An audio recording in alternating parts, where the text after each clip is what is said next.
Welcome to our presentation. My name is Sam Minear and I worked with Shawn Crawley, and we want to show you our World War II Explorer app, which was created in our Geospatial Software Development class taught by Dr. Ames at Brigham Young University. World War II is a historic event which impacted all parts of the globe. As such, we wanted to create an interactive web app that would allow a user to walk through different events of World War II, allowing them to virtually visit different important sites and learn more about them. So in our presentation, we will talk about our web development methodology, give you a live demo of our website, and talk about the code that powers our website. Shawn will begin talking about our web development methodology. Alright, so our web app was developed using the Tethys platform, which was developed at Brigham Young University.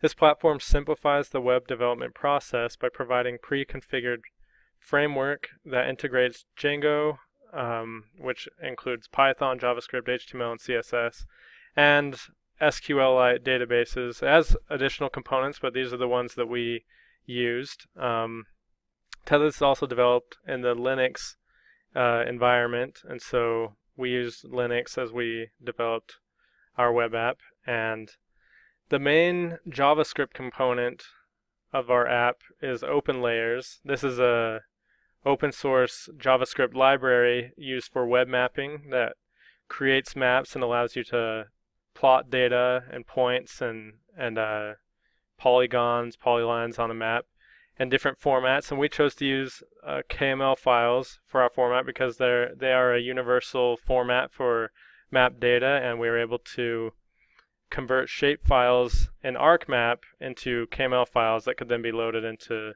our web map through OpenLayers.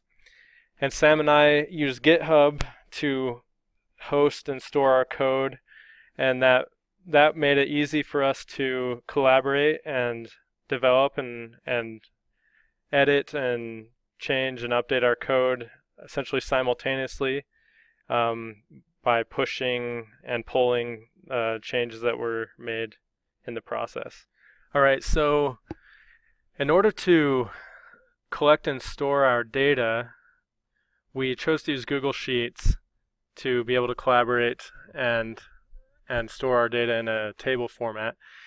And so what we did is we researched a bunch of World War II events, and we picked 43 that seemed like key events. It's hard to narrow down when they're all so important and affected so many people.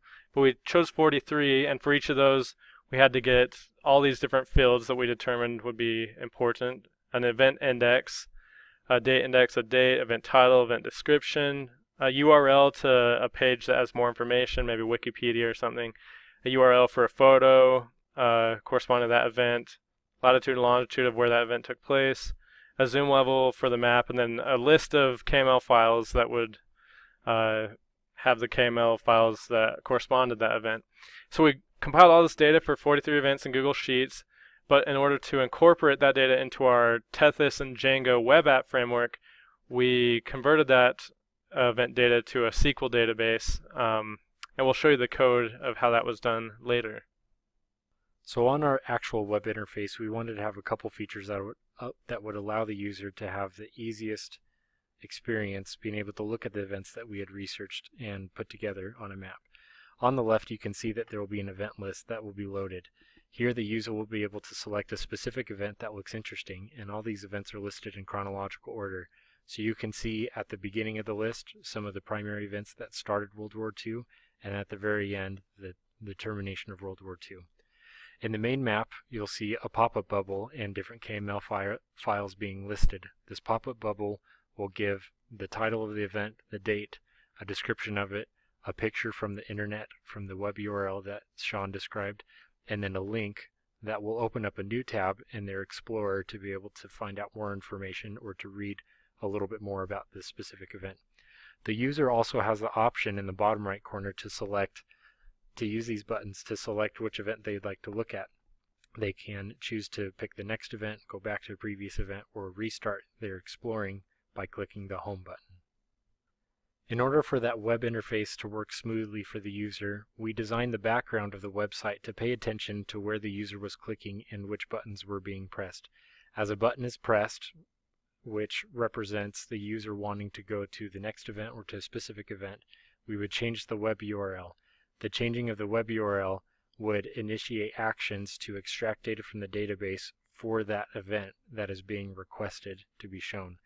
Once that event data has been loaded from the database, the KML files can be loaded onto the map and displayed with the base map also. The pop-up bubble can be updated with new content related to the new event being listed, and then the display is being refreshed for the user. Now what we'd like to do is we'd like to give a live demonstration of our website and then review some of the code that powers our website. So pulling up our website, we have our World War II Explorer app here. When we first open it up, we can see that the home screen is loading. Right now, none of the events are being showed on the side, but that's a feature that we intentionally designed so that the user had the options to start exploring either at the bottom right corner of the screen or the left navigation pane. And you can see this welcome information box, which shows how the other information will be displayed. So let's start looking at some of the events. So this first one is listed, and you have the title of it, Japan Invades Manchuria. You have the date, and then you have a short description of it. The user can also look at the photo which has been loaded, and then when they click here, it'll open up a new screen which will talk about some of the events of what was going on. We felt that this would be very useful because there's only so much you can say in a short amount of space in a pop-up bubble, but having a link for more information would be more useful to the user so that they could navigate and look at the different events. As you look at our website, we want you to take a look at the very top. You can see there's kind of a #3 or symbol at the top. When we click on the next event, we can see that that changes to a 4, which represents event number 4 listed in our database. If we go back, we can see we jump back to event number 3. As we continue through, the event numbers continue to update, and you can see the highlighting continues to update, showing the user which event they are currently looking at and the spectrum of events going on here. I'm going to go ahead and jump down to some of the other events later on. Let's jump down to D-Day, which is more familiar to a lot of people. And then as you continue along, you can see these different KML files being shown. As the user scrolls out, you can see that this is a KML file of France because this event relates to France, and this KML file of a line shows a little bit of the movement that's going on. If you noticed earlier, the Axis events were represented by red lines and the Ally events were represented by green. So the user has the option to continue to click through these events and to look at the different information that's being popped up. Again, if you wanted to learn more information about an event, you would be able to click on it and a link would take you somewhere, for example, the History Channel website. Alright, so now I'm going to show you some of the code that's going on behind the scenes to set this all up and make it work. First, let's go to this model.py. This is where the database, that SQL database that I talked about, it was set up. And this is using an SQL alchemy library that Tezos integrates.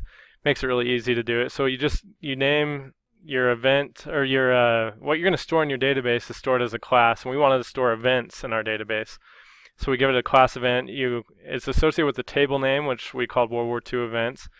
And all we had to do is define all the columns of data that we want. So it's essentially structured like an Excel spreadsheet or any table sort of data sheet that you can think of, but we're actually just defining the columns here by text. So we have page index, data index, all these same things that I showed that we had in our Google Sheets database. And so we just set this up, and this right here is just an initializer that this is what, when we call to create an event, it's going to initialize all these things according to the parameters we pass in. And that all happens in this init store. So what we did, we found out that, as I mentioned, there's a Python library that interacts with Google Sheets, and so we were able to use that. It's called gspread. We were able to use that Python library to go and access our Google Sheets using the unique ID of that Google Sheet. And it goes and it grabs our worksheet, it gets all the values from our worksheet, and then it actually loops through those, and it will add an event to our database for every single row of data. So yeah, here's where it's calling that event initializer. As I said, that'll call this right here that puts all the data from the Google Sheets into the database for that event. So then that's called before the app's even run. This isn't called when any user is interacting with the site. We had to call that, and we just set it up beforehand. So after that is done, the database is set up, and we're able to then interact with it based on what the user does. And that all happens in our controllers. We set up 2 controllers that both interact with the database and interact with the JavaScript and essentially the events that the user is clicking on. We have a get page data. That's Sam showed, when he clicks next event, previous event, or clicks a specific event, this is called, and it will essentially get the page index, and he showed that's in the hashtag. So as he was clicking through that hashtag, and the URL was changing to 1, 2, 3. It'll grab that, and then it will grab the event from the database that corresponds to that page index, and then it will set all of its attributes to this dictionary that it then passes back to the JavaScript. And we'll show a little bit more how that interacts with the JavaScript in a moment. But now Sam's going to talk for a second about the HTML and CSS. So Shawn talked about we needed a way to communicate between our Python code and our JavaScript, and this was done in our app.py file, so that anytime an event was called or the URL was changed, the Python script and the JavaScript were able to communicate one with another.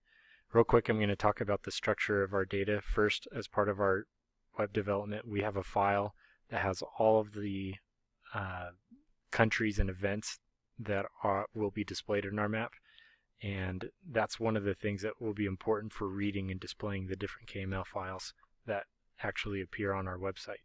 So on our home HTML page, what we did is we set up a structure to where the map could be set up, where the pop-up bubble would be set up, and then where our navigation items would be shown up on the left. As you can see, we added different class names so that we could either hide or show different buttons or different things on the home page, and we wanted to give them unique IDs so that if we ever wanted to change something about them, such as their display or format, we could identify them by their class and make appropriate changes. In order to maintain the separation of concerns, we kept all of our formatting in our CSS file for our website. So here you can see the formatting for our web layout, for the flag icon, for the title, for the photo URL, the learn more, everything that we wanted to look a specific way, we kept it in our CSS file, just so that our HTML code could be clean, and also that our JavaScript and our Python code could be clean. All right, I'm going to conclude by just going over our JavaScript and how it interacts with our HTML and our Python. So this function's called when the home page loads, and it sets up these variables that essentially hold those HTML elements that have specific IDs or classes. Then we're able to call things like, if somebody clicks that button, the next button, run this function. We set a listener for the previous button. When you click previous, run this. We also set up our map, what it looks like or where it's stored, the pop-up. We set up map click events. When you click on the map, run this. When you hover over things on the map, run this function. And here's the real meat of how things work. We have an onHashChange function that is called anytime the URL changes, and it's specifically that hashtag portion of the URL that Sam showed. And that's going to change corresponding to the event that's being showed. The first event will have #1, second event #2, and so forth. So anytime a hash changes, it's going to call this getPageData, which is right here, this function. This function calls and talks to the Python, and it calls this getPageData, which pulls the data from the database, passes it back to our JavaScript, and then we can use all that data corresponding to that event to add the correct KML files and add the correct information to our pop-up right here, giving it a title, date, description, the more info in the photo.